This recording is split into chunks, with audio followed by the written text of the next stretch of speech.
Hi guys! Welcome back to my channel, Lilian Mirandilla. Kumusta po kayo? This time po, I'm gonna share you a breaking news here in New Zealand. After the first nationwide lockdown here in New Zealand in March 2020, we're having a second round which will start at midnight dahil po sa isang taong nagpositibo sa COVID.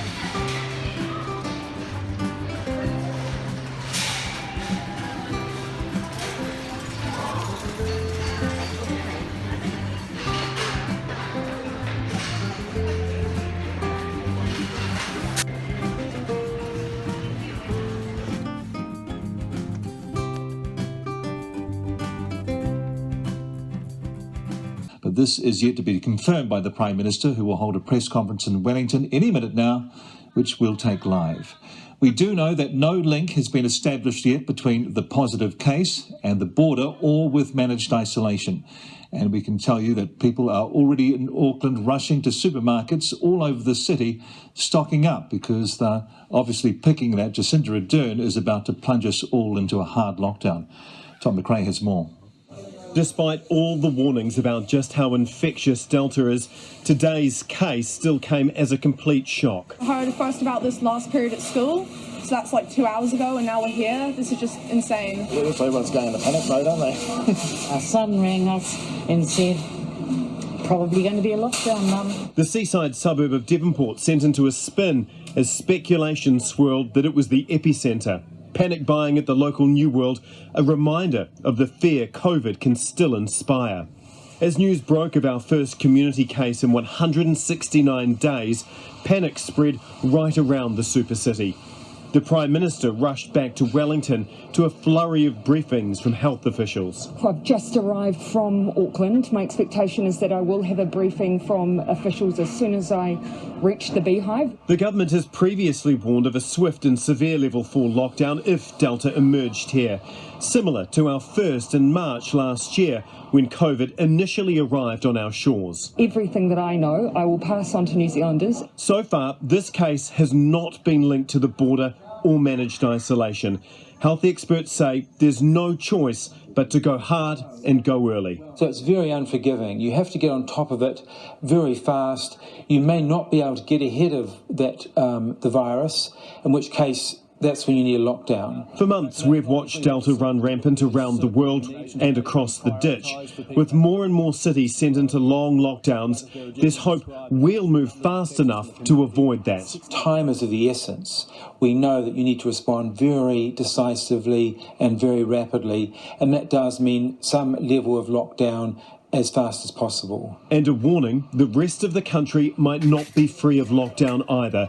If contact tracing reveals the positive case or close contacts have recently travelled outside of Auckland. We'll be running our models overnight. I mean, you know, they do depend critically on establishing that link to the border, and we'll be supplying that to government. Earlier today, a pilot program to mass vaccinate employees at large businesses around the country was launched. I wouldn't want to wait till we go into a lockdown and then everyone's queuing up for it. So, yeah, I'll get in there now where you can. Mickey Hannah-Clark, lucky enough to do just that, as the warehouse hopes to vaccinate 1,700 of its staff in 2 weeks. Oh, you're already done? But tonight, as people scramble to get home, there's once again a sense of uncertainty and fear hanging over the super city and the rest of the country. And Tom joins us now. Tom, how worried are people out there? Yeah, well, Mel, any sense of complacency about COVID has been blown away this afternoon, replaced instead by a fog of anxiety that's descended on the city.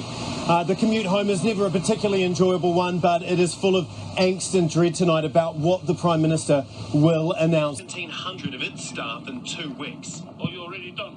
But tonight, as people scramble to get home... Well, if you're just joining us, we're waiting for the Prime Minister and the Director General of Health to speak about the latest COVID community case. That's expected to start at 6:10, 6:10, and we'll take you live to that news conference when... Chains of transmission. People from around the country will have travelled to Auckland and back to other parts of New Zealand.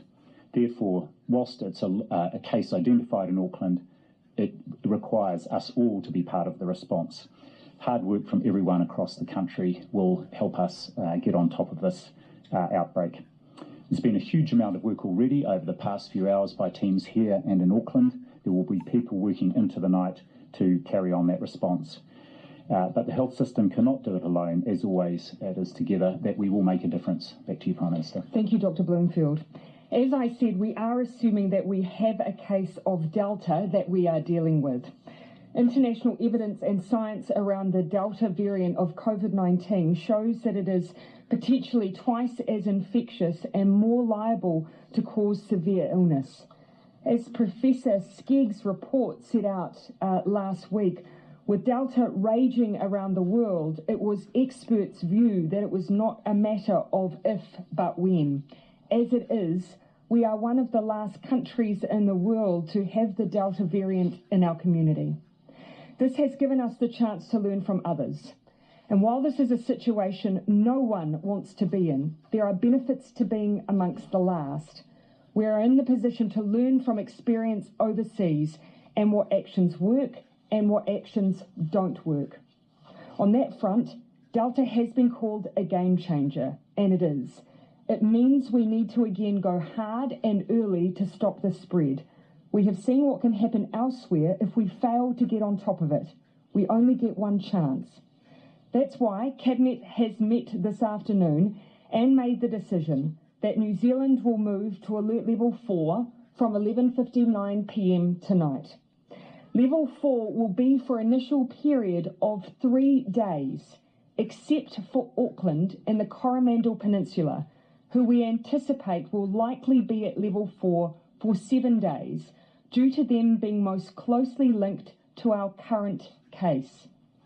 Over this time, we'll be looking for testing results from people from locations of interest, wastewater testing, and general community testing of those with cold and flu symptoms elsewhere in the country. Our plan over the coming days is assess if there are undetected chains of transmission elsewhere, to track down the source case and to assure ourselves that there aren't other cases in the community elsewhere.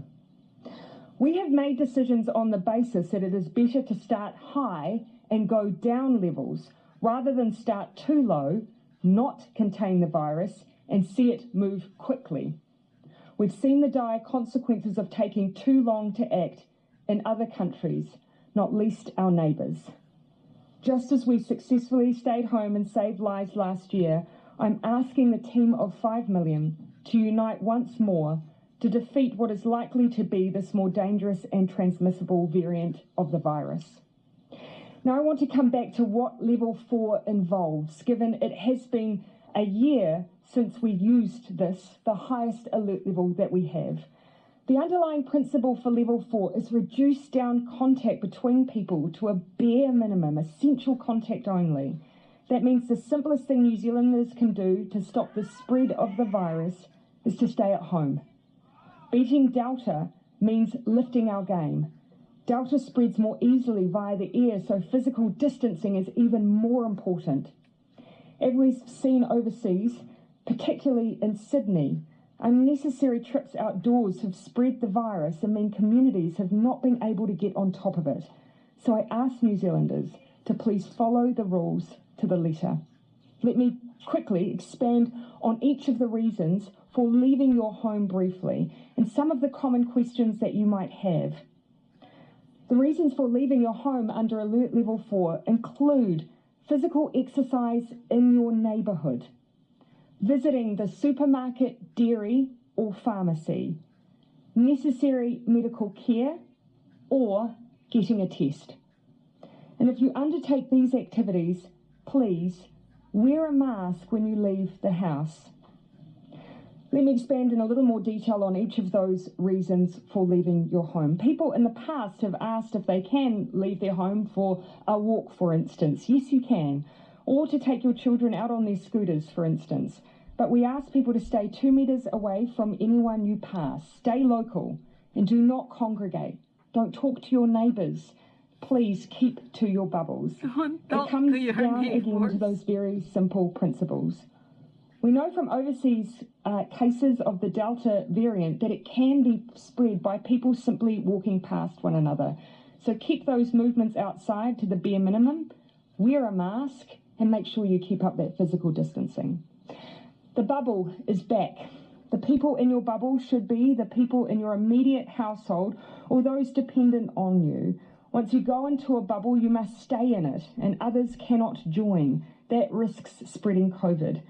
If you are completely isolated or you live alone, remember you can join a bubble with one other person that you have contact with.